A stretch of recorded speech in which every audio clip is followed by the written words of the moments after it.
자, 여러분 안녕하세요. 주식빌더 머니버드입니다. 어니스트입니다. 저희가 지난 영상에서 어니님이 이 그림을 그려주셨었어요. 그러면서 이제 기다림에 대한 얘기를 한 건데, 이 구간에서는 우리가 기다리는 게 앞으로의 행동을 하는 데 있어서, 투자 선택을 하는 데 있어서 유리할 가능성이 높다. 그래서 좀 마이너스 폭을 좀 키우더라도, 그러더라도 기다리고 나서 나중에 이렇게 상승되는 이런 시점에 보다 유리한 선택들을 하자, 뭐 이렇게 이제, 이건 사실 예전부터 많이 말씀을 하셨던 부분이니까 여기까지 설명을 들었는데, 이제 궁금해지는 게 있죠. 알겠습니다, 기다릴게요. 근데 나중에 이게 이렇게 되는 거를 어떻게 알아봐야 될까요? 예를 들어서 올라가는 것 같아서 뭔가를 하려고 그랬는데 갑자기 또 이렇게 되면 그럼 진짜 완전 망하는 거잖아요. 차라리 이때 손절하는 게 나았었잖아요. 막 이렇게 또 얘기가 흘러간단 말이에요. 결국에는 올라가는 걸 잘 캐치하는 사람은 고수, 이걸 못하는 사람은 하수, 그런 거 아닙니까? 라는 질문들을 하셔서, 우리가 이 상승 전환, 아직은 뭐 오지 않은 미래지만 미래에 이런 상승 전환되는 시점에 좀 그래도 좀 빠르게 캐치할 수 있는 그런 노하우가 있으면 알려주세요 라는 그런 요청을 하실 것 같아요. 좀 알려주실 수 있을까요, 어니님? 네, 최대한 해보죠. 이거 좀 어려운 주제가 될 수도 있다라는 점을 참고해 주시고요. 제가 가지고 있는 경험치를 최대한 한번 쉽게 설명하는데 노력을 해보겠습니다. A 상황에서 기다리고 나서 B 상황으로 갔을 때의 이야기인데, B에서 요 지금 올라가는 상황을 다시 B-1, B-2 정도로 한번 일단은 나눠서 생각을 해볼게요. 중요한 거는 B-1에서는요, B-1에서 수급적으로 먼저 변화가 일어납니다. 당연히 A에서 B를 캐치하는 게 잘하는 거다 못하는 거다 요 생각을 할 때 B를 캐치하는 건 가능해요. 어떻게 가능하냐라고 하게 되면 기본적으로 관찰을 전제로 깔고 가야 되고요. 그 다음에 저는 당연히 수급과 파동을 가장 잘하고 중요하게 생각을 하기 때문에 수급과 파동을 이용하겠죠. 그러면은 파동 자체는 당연히 올라서는 모양새를 펼칠 것이고, 그 과정에서 수급의 변화가 있습니다. B-1에서는 수급의 변화가 생깁니다. 즉 어차피 B-1을 먼저 캐치해야 B-2도 가는 거거든요. 그럼 B-1에서는 당연히 매매 자체는 기본적으로 제가 저희 영상에서 얘기했었던 잽을 통한 매매로 가는 거고요. 리밸런싱 역시도 잽을 취하는 느낌으로 리밸런싱을 하는 거예요. 여기서 잽은 그냥 조그만 비중으로 툭툭 권투에서 잽을 활용하듯이 그렇게 가볍게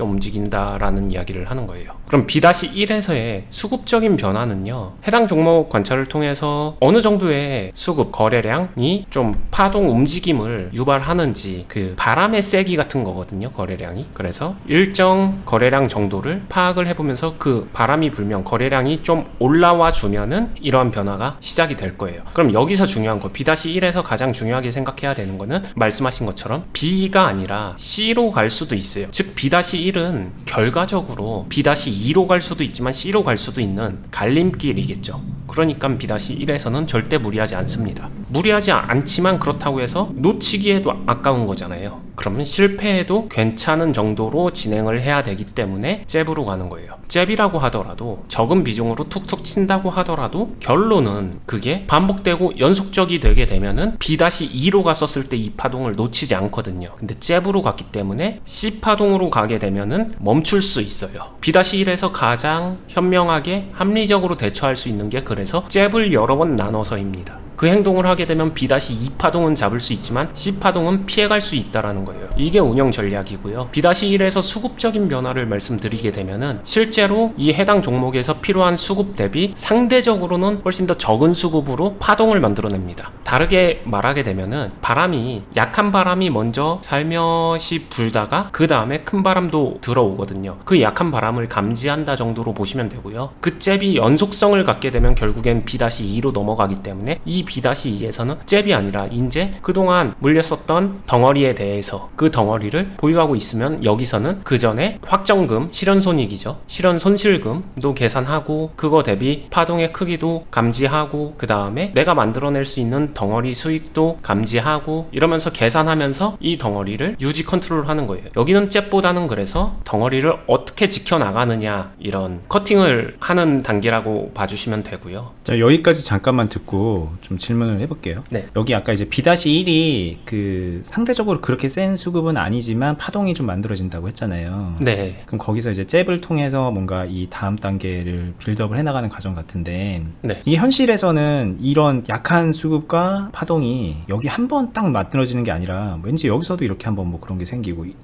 이렇게 생길 가능성들이 있을 것 같아요. 네. 그러면 그때 막 다 막 잽을 날려줘야 되나요? 이럴 때? 아니요. 그러면은 결국엔 계속 잽 날린다는 얘기처럼 들려서 그래서 이게 흔히 말하는 그림으로 매매했을 때의 단점이고요. 그리고 이 그림으로만 파동을 파악한다라고 했었을 때의 단점이에요. 뭐 이것도 파동 아니냐라고 말할 수도 있는데, 그래서 저는 항상 말하죠. 수급과 파동은 짝꿍처럼 바늘과 실처럼 붙어 다닙니다. 그럼 차이점은 뭐냐면은 이거예요. 이런 곳과 B-1의 차이점은 거래량이 될 거예요. 거래량이 다릅니다. 그냥 달라야 합니다. 다를 때 잽을 시작합니다. 이렇게 이해해 주시면 되는 거죠. 뭐 일봉상에서의 거래량인가요? 아니면 분봉상에서도 하나가 쫙 큰 게 들어오면 다른 건가요? 다르다라고 하면은 좀 구체적인 기준을 잡고 싶어 하실 것 같아요. 이건 둘 다 가능합니다. 자신이 일봉에다가 대응을 할 것이냐, 분봉에서도 적용을 할 것이냐. 원리는 똑같은데 타임라인이 다른 거죠. 일봉은 조금 더 긴 모습에서 보는 거고, 분봉은 조금 더 짧은 모습에서 보는 거다. 시점의 차이일 뿐 결국에 파동의 원리는 같다. 일봉 차트도 이런 파동 사이클을 갖고 분봉 차트도 이런 파동 사이클을 갖고 있기 때문에 일봉이 맞다, 분봉이 맞다는 다르진 않아요. 그리고 두 개는 결국엔 연결됩니다. 쉽게 말하면은 둘 다 가능하다라는 이야기예요. 그냥 쉽게 한번 얘기해보면 이런 거일까요? 내가 분봉으로 대응을 하고 있었으면 분봉상에서 그 변화를 캐치하면 되는 것이고, 내가 일봉 대응해서 약간 좀 길게 스윙 매매를 하고 있었으면 일봉 보고 캐치하면 된다, 이렇게 생각하면 되나요? 네, 근데 분봉이 훨씬 어렵습니다. 그러니까 일단 일봉으로 한번 얘기를 해볼까요? 네. 분봉은 이거 외적으로도 여러 가지 변수를 같이 반영하고 수급적으로도 훨씬 더 복잡하니까 지금은 일봉으로 한번 얘기를 해볼게요.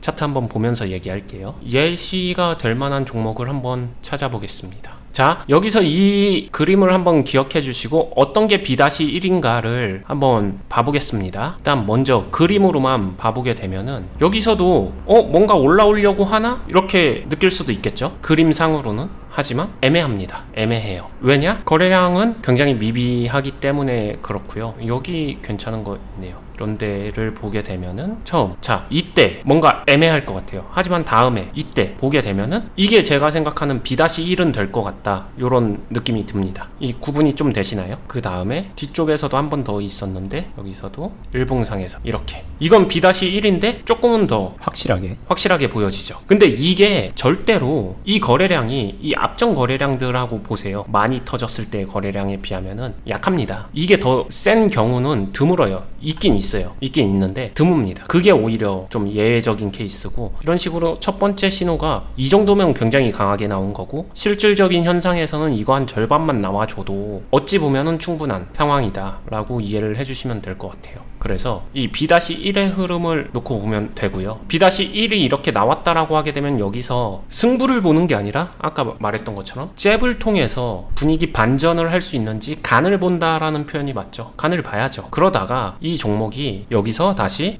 이렇게 빠질 수도 있는 거잖아요. 뜬금포로 나오고 그냥 쭈루룩 하락할 수도 있습니다. 그러면은 멈출 수 있어요. 잽이었기 때문에. 왜냐? 요 상황에서 첫 번째 잽을 날린 게 뭐가 안 되겠죠. 안 되면은 해결이 안 되니까 여기서 템포만 딱 낮춰주고 기다려주게 되면은 나한테 오는 데미지가 상대적으로 굉장히 줄어요. 그렇기 때문에 C파동은 피해갑니다. C파동에서 내가 손해보는 거는 잽 한 번 날렸다가 헛발 날린 거, 그거 한 번이에요. 근데 그 정도는 가능성을 위해서 손해봐도 되거든요. 하지만 그 잽이 성공이 됐다라고 하게 되면 이게 이어붙어 주겠죠. 또는 이어붙지 못해도 여기서 최소한 박스는 나오겠죠. 박스가 나오던가 아니면은 이런 식으로 크게 올라가던가, 이 두 가지를 B-2를 잡기 위해서 엿잽에서부터 시작입니다. 이게 잽이 제대로 먹혀서 들어갔다라고 하게 되면은 그 다음에 첫 번째 잽이 성공했으니까 그걸 이용해서 두 번째 잽도 세 번째 잽도 계속 붙여서 콤비네이션이 가능하잖아요. 그렇게 되면은 만약에 이 종목이 전환에 성공한다라고 하게 되면은 어떨까요? B-2 파동을 잡습니다. 잡아낼 수 있어요. 이게 근데 원리는요, 눌림목에서도 같이 적용돼요. 많은 사람들이 진짜 잘못 생각하는 게, 이러한 거래량 수급과 파동만 가지고 이 그림만 가지고 이게 눌림목 아니야? 여기서 전환짜리 아니야? 반등짜리 아니야? 라고 하는데, 눌림목과 결국에 다시 죽어 들어가는 그 시점의 분기점에서는요, 겉으로 보여지는 모습은 거의 비슷합니다. 즉 둘 다 가능하다는 얘기예요. 이걸 자리로만은 구분을 못해요. 절대로. 쉽게 얘기하게 되면은 전환 반등 성공하거나 아니면은 여러분들이 아는 기술적 반등 이후 다시 재하락 또는 데드캣 바운스 뭐 이런 이야기 있죠. 결국에는 시발점은 같은 자리에서 보여지기 시작하거든요. 그럼 그때 내가 뭘 해야 되는가라고 하게 되면 잽으로 풀어나가면은 꽤 심플하게 해결할 수 있습니다. 근데 기본적으로 매매 훈련이 덜 된 사람들은 첫 번째 잽 이후에 자신이 빨려 들어가죠. 헛발이 됐는데 그걸 다시 메이크업하고자 빨려 들어가면서 물타기 그러면서 쭉 무리를 하게 되는 건데, 정작 중요한 거는 이 무리하는 행동을 하지 않는 것만 잡고 있어도 꽤 괜찮은 전환 포인트를 캐치해낼 수 있다라고 말씀을 드리는 거고요. 캐치하는 방법은 처음 시작은 가장 쉽게 캐치하는 거는 파동 보고 캔들 보고 거래량 변화 보고 여기서 시발점 체크하고 그 다음에 이거 하나로는 절대 단정 지으면 안 돼요. 그 다음에 이 이유 뒤에 어떻게 이어붙어 주는지, 이후에 캔들 어떻게 형성되는지, 조합 어떻게 되는지, 추세 어떤 식으로 가는지 이거 보면서 거기서 잽의 빈도와 횟수를 늘려가 주시면서 콤보를 만들어 가 주시면 될 것 같아요. 그러다 보면은 이후 흐름을 한번 지켜볼까요? 여기서는 이렇게 올라가 주면서 붙어주는 흐름이 나왔고, 이게 이런 데서는 거의 빠져주는 흐름으로 갈 거예요. 여기서 빠져주는 흐름이 나온다라고 하게 되면 이 거래량이 소진이 됩니다. 하지만 지금은 이어붙어주는 흐름으로 갔기 때문에 이 파동을 여기서부터 캐치해서 잡아나갈 수 있고, 여기서부터 만약에 리밸런싱을 시작했다, 그리고 내가 물린 게 A 구간 여기서부터 물렸다, 근데 내가 여기서부터 캐치해서 리밸런싱을 시도했다라고 하게 되면 두 번째 B-1에서 잼만으로도 굉장히 유리하게 바꿔놓을 수 있고요. B-2에서 여기서는 덩어리를 유지 관리하면서 완전히 역전을 마무리 지을 수 있는 파동으로 가거든요. 결국에는 여러분들이 이야기하는 거는 이 변화를 감지하고 싶은데요인데, 이 변화를 감지하는 것 자체는 어렵지 않아요. 거래량의 변화를 체크하면 된다. 이렇게 정리를 할 수 있겠네요. 뭐 설명이 뭐 거의 완벽하죠. 그렇지만 보는 분들은 납득이 안 되는 부분이 있을 것 같습니다. 일단 아니 왜 여기서 잽을 날리지? 만약에 그런 식이라면 여기서 이런 데서 이렇게 조금씩 잽을 날렸으면 그러면은 뭐 어떻게든 물타기를 해서 여기서 그냥 수익 내고 땡큐 하고 나올 수도 있었을 것 같은데 왜 이렇게 어렵게 가죠? 이렇게 물어보면 어때요? 경우에 따라서 가능합니다. 경우에 따라서 가능하다는 거는, 그거는 결국엔 A에서 어떻게 했냐의 연장선이에요. 이 행위만 가지고 해도 된다 안 된다라고 말씀은 못 드리고요. A에서 예를 들면은 슬락 대비 20% 비중으로 물린 사람들은 이 행동을 섞어주면은 잽을 여기서 사용해주게 되면은 유리하죠. 비중이 20%밖에 안 되니까 여기서는 기회 살려서 매수해주게 되면 당연히 좋죠. 근데 A에서 누군가는 90%에서 물렸다라고 하게 되면 이 행동 절대 하면 안 되죠. 요 차이인 것 같아요. 90%에 물렸어도 이렇게 돈 길어 와서 물타기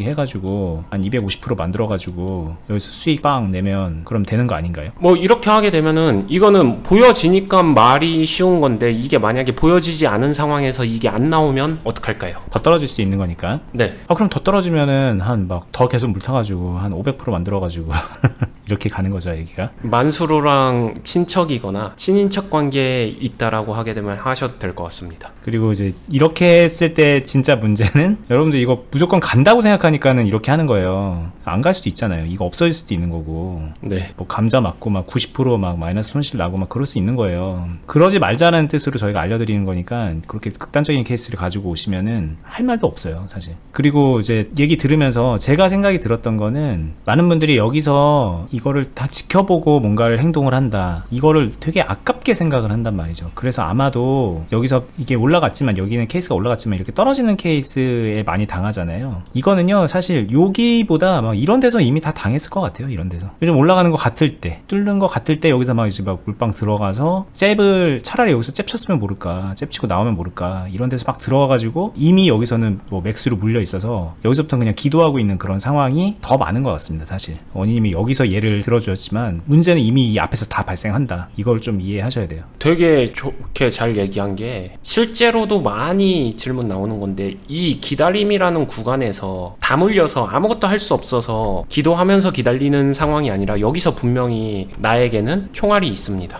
총알이 있어요. 근데 이 총알을 안 쓰고 기다리고 있는 거예요. 즉 쉽게 얘기하게 되면은 계좌에 현금이 남아 있습니다. 해당 종목 슬랏 안에 돈이 남아 있어요. 근데 안 쓰고 기다렸어요. 이게 정말 어렵거든요. 그죠. 여기서 써야 될 것 같거든요. 왜 안 써? 이거 이렇게 싼데. 여기서 이미 또 여기서도 썼죠. 제가 안 그랬지만 그런 마인드라면 저기서 썼을 것 같고, 여기서도 썼을 것 같고, 쓰려 그러면 쓸 데가 얼마나 많아요. 네, 쓰고 대신에 저 천천히 썼어요. 근데 다 썼어요. 이게 되거든요. 그죠. 여기서 제가 강조하는 기다리는 이유는요, 여기서 이 총알을 아껴두고 기다렸었을 때 이걸 만났을 때 훨씬 더 적극적으로 할 수 있고, 여기서 잽의 힘의 세기가 달라집니다. 이 말이 전달이 될까요? 잽의 힘의 세기라는 거는 직접적으로 말하면은 잽을 사용할 수 있는 비중 자체가 달라진다는 얘기예요. 여기서 얼마나 아껴뒀냐, 힘을 비축해뒀냐에 따라서. 근데 여기서 힘을 다 빼버리게 되면 여기서 내가 뭘 해도 굉장히 깔짝거리는 것밖에 안 된다, 이 이야기죠. 이런 기회가 왔을 때 내가 타이슨의 잽을 날릴 것이냐, 개미의 잽을 날릴 것이냐, 그거는 이 앞에 내가 무엇을 어떻게 했느냐에 따라 달라진다는 거겠네요. 네, 이게 약간 에너지 게이지를 모아가는 것 같은 게임에서 그런 거거든요. 기를 다 모으고 한번 움직였었을 때 훨씬 더 파워풀하다, 그게 효과가 훨씬 더 좋다,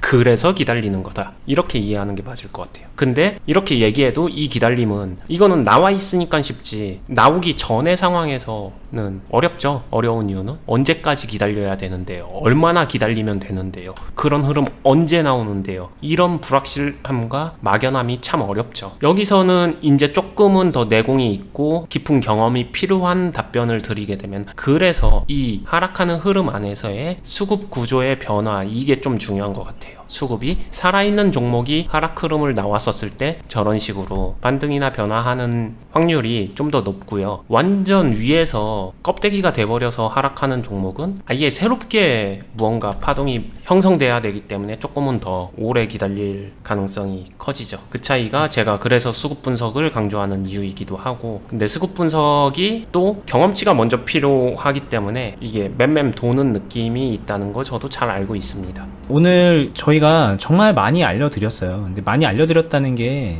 한번 생각해보세요. 뭐 수급이 들어와야 된다, 파동이 만들어진다, 뭐 이런 전환이다, 막 이런 얘기는요, 어디선가 다 들어봤던 얘기이실 거고, 저희도 이제 과거 영상에서 많이 반복해서 얘기를 했던 건데요. 근데 이게 왜 많이 알려드렸다라고 저희가 말씀을 자신있게 드리냐면, 입체적으로 되게 종합적으로 상황을 조망할 수 있게, 여러분들이 이해할 수 있게 이렇게 알려드리는 거는 뭐 정말 쉽지도 않은 거고, 이거 누가 그냥 하고 싶어서 할 수 있는 그런 분야도 아니거든요. 그리고 이만큼 알려주는 데는 저는 이제 제가 주식을 제가 배워왔던 그런 과정에서 본다면은 없어요, 이런 일반적인 매체에서는. 그래서 정말 많이 알려드린 건데, 마지막에 언니님이 말씀하신 것처럼 이렇게 아무리 우리가 다 퍼주고 막 빨가벗고 모든 걸 다 벗어서 알려줄게요 그런다고 해도 보시는 분들이 경험이 없기 때문에, 그리고 그 경험이라는 게 다 각자 자기 경험이기 때문에 여기서 오해도 되게 많이 생기고, 따라하는 데 있어서 뭔가 되게 단편적으로 따라하게 된다던가, 그러면서 오히려 차라리 안 하는 것만 못한 결과를 만드는 것도 사실이에요. 그래서 저희는 더 이제 정교하게 더 입체적으로 알려드리려고 노력을 하지만, 더 중요한 건 사실 보시는 분들의 경험치가 어느 정도는 맞춰져야 되는 거고, 이걸 소화할 수 있는 능력이 길러져야 되는 거거든요. 한마디로 저희가 계속 말한 것처럼 지식으로 주식을 하는 게 아니라, 오늘 영상 이제 여러 번 돌려보시면 뭐 무슨 얘기 하는지는 전보다 더 많이 이해가 될 거예요. 근데 그 이해된 걸로 주식을 하는 게 아니라 내 체력과 내 훈련된 그 숙달된 습관으로 주식을 하는 거거든요. 근데 그 부분을 올바로 채워 넣기는 혼자서는 좀 무리가 있을 수도 있어요. 혼자서 잘 하시는 분들도 있겠지만, 만약에 혼자서 어렵다고 생각이 드시면 저희가 계속 하고 있다고 말씀드리는 투자클럽 있죠? 그럼 거기는 이제 훈련소예요. 그리고 실전을 같이 뛰는 실전 매매 공간이고, 동시에 훈련도 하면서 수익도 만들어내고 계좌도 살쪄 나갈 수 있는 그런 곳이니까 언니님 제자가 돼서 하는 거거든요. 거기 오셔서 한 발 한 발 같이 해 나가시면 정말 확실하게 배워가실 수 있고 경험하실 수가 있어요. 그 부분 말씀 꼭 드리고 싶고, 그래도 나는 혼자 하고 싶어요, 아직은 뭐 혼자 할래요, 그런 분들이 있을 수 있잖아요. 근데 그렇다면 다치지 않게 천천히, 다친다는 건 이런 데서 다치는 거거든요. 계속 무리하다가, 무리하지 마시고 해나가시기를 좀 당부를 드리고 싶네요. 네, 많은 분들이 아마 생각할 거예요. 나는 이 별표를 알게 되면은 잘할 수 있을 거다라고 많이들 착각하십니다. 근데 실제로는요, 이 별표를 알면 잘할 수 있는 게 아니라, 이 별표보다 훨씬 더 중요한 거는 이 구간에서 내가 무엇을 어떻게 재정비해 나가고 어떻게 행동하느냐, 이게 훨씬 더 좋거든요. 다르게 말하면은 이 파란 별표를 기회로 만들고 아니면은 파란 별표를 그냥 날려먹고, 이런 차이는요, 앞단에서 만들어지고 이 행동에 나비 효과로 작용하는 거지, 이 파란 별표 내가 구별만 할 줄 알면은 나는 주식으로 성공할 수 있어, 이거는 착각이라는 거를 꼭 명심해 주셨으면 좋겠습니다. 네, 이거 왜 이렇게 말하는지 이해는 되네요. 여기서 내가 이게 이제 파란 별표냐 아니냐를 여기서 매 순간 판단할 수 있으면 아니야 아니야 아니야 아니야 하다가 여기서 맞네 맞네 하고 이제 뭔가 그런 뭐 예측과 그 예측을 기반으로 한 바로 즉각적인 대응 뭐 그런 거를 생각하시기 때문에 이거 잘 알아내면 되는 거 아니야 라고 생각을 하지만 그런 게 아니다. 모든 순간에 그냥 그 순간에 맞는 대응을 하는 것 뿐이다. 이거에 포커스를 맞춰서 대응을 하는 게 아니라는 거죠. 여기서도 나름의 다 중요한 판단점들이 있지만 여기를 왜 흘려보냈느냐, 그거야말로 진짜 훈련되지 않으면 모르는 부분이거든요. 그래서 언니님은 그런 말씀을 해주시는 것 같고, 이제 대부분의 좀 주식의 판타지를 갖고 있는 분들은 이거 하나 구분할 수 있으면 여기서 아니고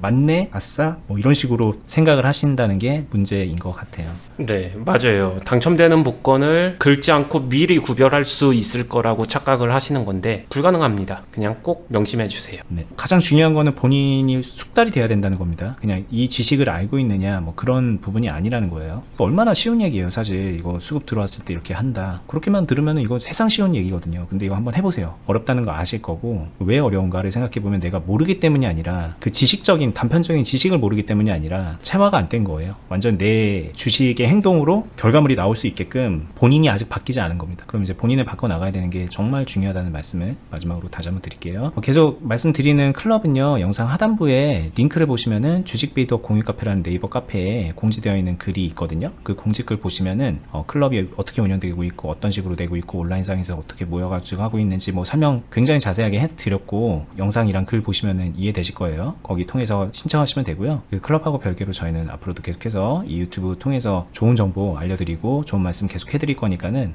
유튜브 채널도 구독 알람 해두시고 주위분들한테도 많이 알려주세요. 저희가 과거 영상부터 보시면 알겠지만 매일매일 여러분들 훈련하고 마인드 바로잡고 기술적인 거 모르는 거 알아야 될 것들 모든 것들 다 알려드리고 있으니까 저희 통해서 주식 실력 업그레이드 해 나가시기를 바라봅니다. 저희는 다음에 또 유익한 영상으로 찾아뵐게요. 감사합니다. 감사합니다.